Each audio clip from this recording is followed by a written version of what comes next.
How's it going, Critter Family? I hope you all are doing well. We are, first off, making sure that we're recording this time. So I've done this a couple times and something always went wrong. But we are looking at myself, working with Marc and his daughter Paige, which will be the camera person, and little Miss Genie here. Genie is their new puppy they've had for a couple of months. And Zues will be, he's a big one on the channel. He has his own playlist, and soon Genie will too. He's the aggressive case that I've covered. But little Miss Genie here will be staying with me in a couple of weeks. For about 2 weeks, they are going out of town, and I will be puppy sitting, pet sitting, and I will also be covering everything that I work with her on, just teaching, just because, I'm bored without having Adonis here. I get very bored, so I just like to, work with another dog. So we're going to be working on a lot of different things. First thing is just like regular leash work, we're using her long line, just to get her, give her a little bit of room to be a puppy, just working on giving into pressure a little bit. And you'll notice a lot whenever I move into the puppy, where you see except for when she gets tangled in the table, that I am taking the slack back out of the leash. So I don't always have like all 20, this is a 20-foot line, I don't have all 20 foot, flopping around that we can, get stuck in. So there we were calling her, but just being stationary didn't work, so I started walking backwards, and that's what got her to come. So that's the little trick that horses have taught me to call dogs to me. So she wants to go to the water, or maybe she sees Zues. So on this day, it was about maybe 81 or 82 or 83 max. In the sun, it was a little bit warm, but not more than that for sure. But I wanted to make sure she always has plenty of option and opportunity to come in the shade if she wants to. We have some water over here, so I want to make sure, absolutely sure that this baby girl gets all the water and shade that she needs. She's barking at Zues over here, who's over at the fence. So here, I'm trying to get her attention. I'm not getting her attention. She doesn't want to take the treats. She's over threshold. So I'm having to back her up a little bit, and when we have, this isn't the goal, by the way. If we have a dog that is over threshold, though, if you need to get them out of a situation, this is what my go-to is. I just start walking backwards with them, trying to create distance. We have a number of draws. Her brother, there's a person over at the gate that's just trying to, they wanted to let their dog in. We let them know that Zues is not comfortable with other dogs. He was attacked, and this lady just stayed there for, a bit too long in my opinion. But then she left when she realized that she wasn't going to intimidate us out of this little area that we hadn't even been here very long. And then after we left, then, it opens it up to plenty of other people. But anywho, so here I'm just trying to teach her to give into pressure, as gently as I can. So I'm just, it looks like I'm pulling harder than I want to, and I probably am, but she's, just like a lot of, I'm going to be showing a video of me working with some pugs, where they are just really hard pullers for myself. Doesn't mean that they are that way with their parents, or their owners, but they, but they definitely pull with me. So I apply more pressure than I want to. There's the lady over there. And at one point, Paige, said to me, she's like, sorry if you just see, if I'm not doing a good job at the camera work, I was worried that this lady was going to open up the gate and come in and maybe let Zues out or bring their other dog in here with Zues. And so I said, don't worry, don't even apologize. Don't ever be sorry for protecting your pet. Safety is number one rule. And so I always tell everybody when I'm working with clients that try to remain flexible. We may set out to be doing one thing, but your dog shows they need something else, or the environment proves you need something else. It's not a good day to train, or your dog needs some security, or your dog, you're teaching them not to pull, but they get scared of a traffic cone, or something. Sweet little Miss Genie got scared of a traffic cone, it can be a common thing for dogs. Something weird, they're not sure about it. But so here I'm showing with just the fingers, I'm just trying to get her to just lean into the pressure. And obviously as her brother comes in, Zues comes in, the draw and the drive for her to get to him is going to be stronger. So it's going to take more pressure for me to get her to fight against her, to stop her basically pulling in the direction, just to get her to stand still. So again, I'm aware that this is all just a lot for her, because we're in a very distracting area. We're basically in Disneyland for her. She's just overly excited with distractions, but we're just trying to, we're showing you what we can do. So she's over here. I always want to make sure that she has plenty of opportunity to go to the shade and the water, because the only time I've ever had experience with a dog that had, that ever panted like this was with Adonis. And when he was panting like this, he was donezo. He wanted to go back to the car with the AC and water and all that good stuff. So little Z's got his cameo. She gets her water. So I'm also a really hot person. So, I think, for me, 65 degrees is comfortable for me. 65 and below. So a little bit warm, but she's, doing fine. We have plenty of opportunity to come to the water. She goes to see Dad. And we're just basically kind of working on some leash work here with Miss Genie. So she's sniffing. We had a little snack over here. And I think I hand the leash over to Mark to let him get a little bit of practice in. And I am, if you've seen anything on my channel, if you've heard one thing, I am probably the biggest stickler for having soft hands and not jerking or popping a dog. So I have very, very high standards. That doesn't mean that I expect, anybody on this planet to be perfect. That's not the goal of when there's that lady again. That is not my goal when I give, critique to anybody, especially the trainer videos, or even, these ones of my clients or working with other dogs and stuff. I'm just trying to, I know that I realize I've been working at this, with Adonis, just teaching him to be soft for more than 8 years. So I've been working at this in other dogs, for a very long time. And so it's second nature to me. I've developed timing and feel, and, even then, if I try to be as soft, sometimes it doesn't work. So I have to apply more pressure, more than I want to. But, hopefully by the end of her stay, Miss Genie will be able to give to pressure very lightly and be very nice and comfortable on leash. She won't fight it as much because she'll learn, I'll be able to condition her. Then when she feels pressure, move into it and it goes away. Timing is also really important. Probably the other part of the other half of the equation of why I'm such a big stickler is because, when people pull on their dog, and the dog moves back and they keep pulling on it, then the dog says, well, that didn't work, so let me try something else. The way I like to word it is I try to teach dogs to listen to a whisper.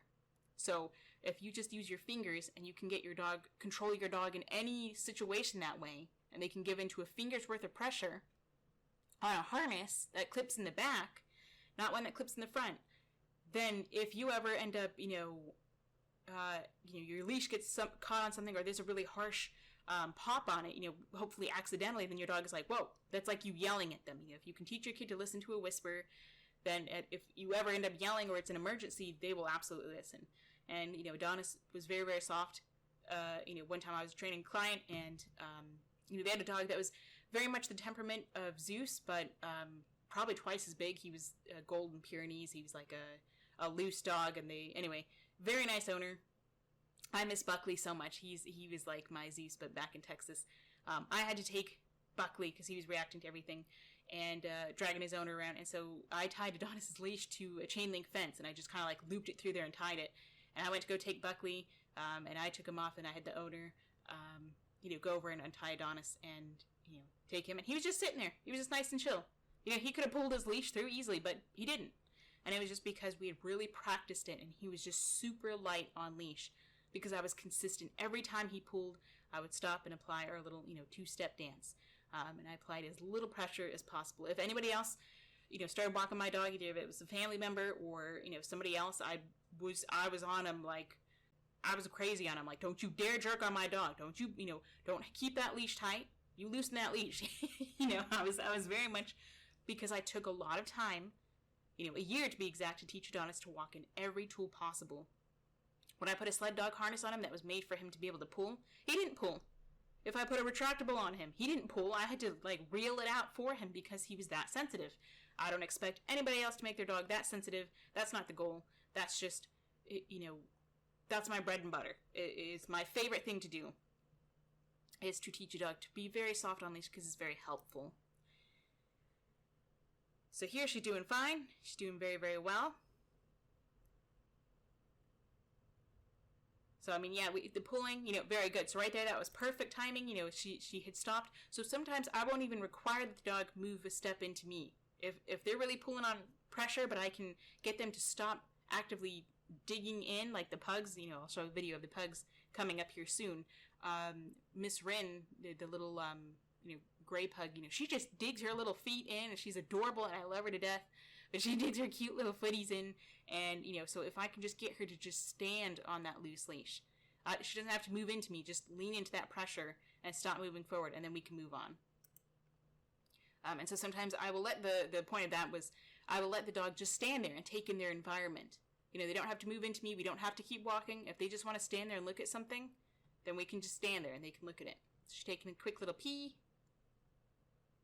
And we're using the walk as her real life reward because she's too distracted at this point to take treats. We've tried several different treats. Gets a little excited. So that's the good thing about having a shorter leash. Because, the long one, if she were to run and the slack gets taken out really quickly, that could be, uncomfortable for her, to say the least. So here is when he's just applying a little bit of pressure. That was perfect. She pulled, he stopped. When you're applying pressure, it shouldn't be noticeable unless you're looking for it. You shouldn't look like you're really trying to pull back on your dog or apply pressure on the lead. That's a good visual, if I can, word it, is that it shouldn't look like, just like he's doing here, without seeing this being, brought back and loosened, just like that. So it shouldn't look like you're doing anything at all. All these other people like Joel Beckman that just lets him get to the end. He crouches down. He just yanks on her face from the end of a 6-foot lead. It's just ridiculous and dangerous. So here she's still kind of leaning into the leash, applying a little bit more. Very good. So there, he was perfect the first time. And I'm not saying that it's not about being perfect, and I'm not saying that, this is anything bad, but, he pulled back, she stopped, and then he starts to apply pressure again, and then she sits. So this could be, if you consistently do it this way, then the puppy or dog can become confused that, oh, I thought the pressure, they can become confused thinking that, oh, I stopped at the pressure, but then it kept going, so maybe I sit, maybe I try this, maybe I try that. So if that's your goal, then fine, you can condition this to be that, where every time you apply pressure, they sit whenever they're pulling. For me, I just want them to just give into pressure. I don't necessarily require the sit. I'm not saying he requires it either, but, just got Zeus in the background there. She's a little excited.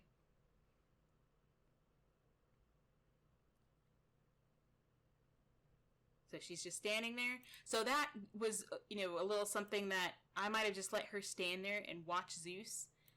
But we'll go back real quick. Okay, so I've slowed it down because I want you to see that, okay, he applies pressure and she's just standing there. So this would be a time when I would let her just stand there. And then he applies a little bit more pressure, more than I think was in this moment necessary. And she gives a quick lip lick. Now, I don't know if that, she was panting, so I don't know if that was just because she was panting and she gave a lip lick, or if it was because the pressure on her was, made her a little bit nervous. I'm not saying that he's hurting his dog by any means. It's just, we'll go back and look at that in full speed. She's over here looking at him. She stops, applies more pressure. She, kind of leans into it, and then she gave a little lip lick. So that's just something that I'm looking at whenever I'm working with the dog. And lip lick is usually like a sign of anxiety. So here is another thing that we have to be aware of when we have any regular leash, or especially a long line, is that it can get caught on the dog. So whenever this happens, I will, try to hold the leash in this position and keep the dog there, and walk to the dog and fix them, or I will throw out some more leash and loosen it so she can just walk over. It's loose enough to where she can, I throw it ahead of her and she can walk over the loop and then it fixes itself. Tries to fix it. So that is where I try not to bring the dog to me, because, again, like I like the dog to be very, very loose on pressure, and I like to walk to the dog versus having to, drag them back this way, with the leash, even though it's not like gonna kill her or anything. That's just what I would do. I would walk up to the dog, versus, applying the pressure back on them to turn them like that. Still a little bit stuck under the footies. And that's, something where even working with a long leash like this takes, a good bit of practice. Just working with it where you have it where you can readily, let the leash out, take the slack in, and you can work it comfortably in your hand. You know, because we don't want anybody getting rope burn. You know, that's definitely not fun. So she's really pulling, a little excited. Good, very good. And so here when we're going back, you know, because I know that she's warm, she has some black on her, black fur. You know, she's a young puppy. She could be, you know, in a bit of a hurry to get back to the shade or the water. So at times like this, I might just drop the leash, or I might kind of run with her to go back to the water just to make sure, you know, because on a day like this, again, we wouldn't be out here if it was like 90 degrees. But I do want to just keep an eye on her and make sure that she can get to the water, you know, in a timely manner. Like, I wouldn't necessarily worry about walking softly back here. If it were like a lot cooler out, you know, 70, 60 degrees, then yeah, we could take our time to walk back there, because she's not in, you know, we're not fighting the elements such as being, you know, really hot outside. And again, I'm used to having Adonis with his like double coat. You know, he's like me. You know, I like 65 degrees and under. You know, we're little Eskimos. So she's going. He stops whenever the leash gets tight, applies that little bit of pressure. So here I think, you know, he may have the leash loose. Now it's loose, but a second ago, you know, I wasn't sure if it was really loose. He could have had it loose and it just didn't look like it, and that would be perfectly fine. So she's pulling, bringing her back again. So right there would have been perfect. He kept the pressure going to bring her back a couple steps. I think right there would have been perfect, because she did lean into the pressure, so he could have stopped there. Over time, if you want the dog to come back to you, you can. And during all this process, you know, I'm not saying anything to the dog. I'm not, you know, even making kissy noises. I'm not calling their name. I'm not saying come. I'm not saying, you know, easy or I mean, maybe I'll use easy as like a you know, slow down your energy, your excitement, you know, but I don't say anything else. I'm just working simply on giving the leash pressure.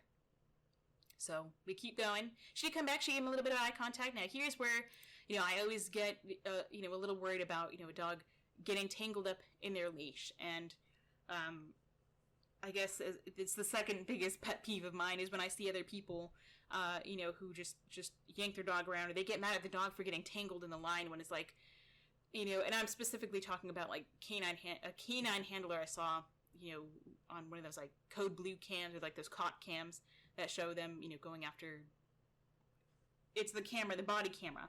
And this one, you know, canine cop, you know, kept getting mad at the dog because he was getting tangled in the leash. And it's like, if you're the canine handler, you need to learn how to use a long line. It's not the dog's fault. So that was just a little. So instead of bringing the dog back to us, again, I like to walk my way to the dog, or drop the leash so that they can walk over it, because she's still stuck. So here, I mean, I would say you could be a little bit easier on the leash. Like, I know that, you know, it's kind of hard. And again, he's not used to, he may not be a stickler for it like I am. Like, you know, 99.5% of the population probably is not as much of a stickler as I am. This is just what I'm seeing, where I would probably have just dropped the leash right now and started to walk up to her. And if she ran off, then that's fine. I mean, like, not fine, but she probably would have ended up running over the leash and fixing it on her own. So now I'm instructing him, okay, instead of, you know, bringing the dog back to us, at this point we need to kind of control her, so we walk back up to her. I think if she were running because she has this other distraction, I might just drop the leash in this moment and then fix it for her. Now, yes, do we want to plan for emergencies? Sure, but right now is not the time when we're planning for an emergency. I just want the dog to be, you know, comfortable, you know, with a leash around her.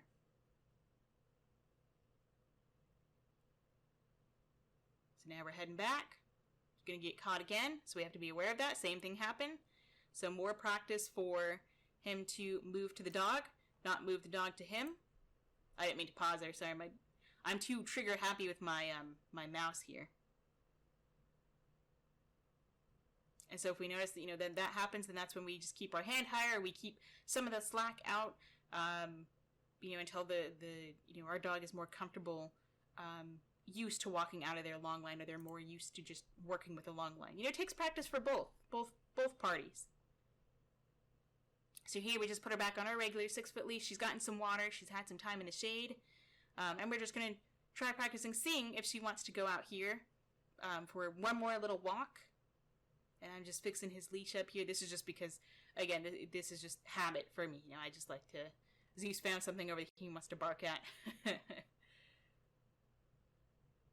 So just, I like to make sure to... Very good, excellent! So he called both dogs over to him. But he did call, and he realized, oh, I gotta back up. And that's what he did, and that's what got Genie to come to him. I think she took a couple of treats. She's still kind of a little overstimulated. We do give her a little cookie here in a bit. I'm not sure what's going on there, but we do give her a little cookie in a bit, and she loves to have her little doggy cookie.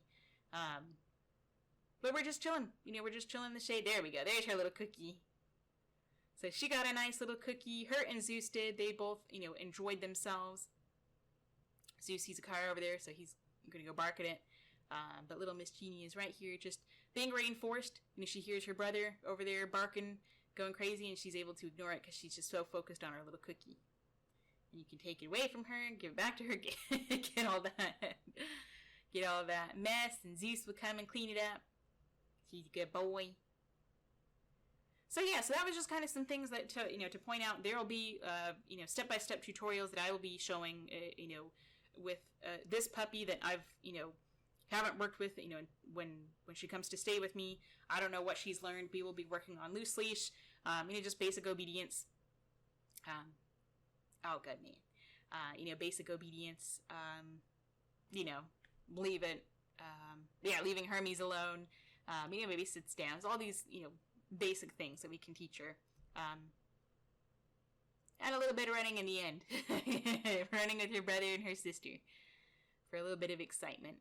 So yeah, so thanks for watching, guys. I hope you enjoyed it. I know it was kind of just like a bunch of random, blabbing of myself, but just little things that I happen to look for.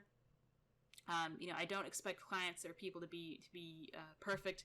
The issue I have is when trainers are out there charging hundreds of dollars and they just end up, causing harm to the dog, and they're just, they're not trying to benefit the dog. So thanks again for watching, guys. I do appreciate it. Let me know what you think of the video. Go say hi to your critters. Give them some kind of loving for me. And until next time, stay positive.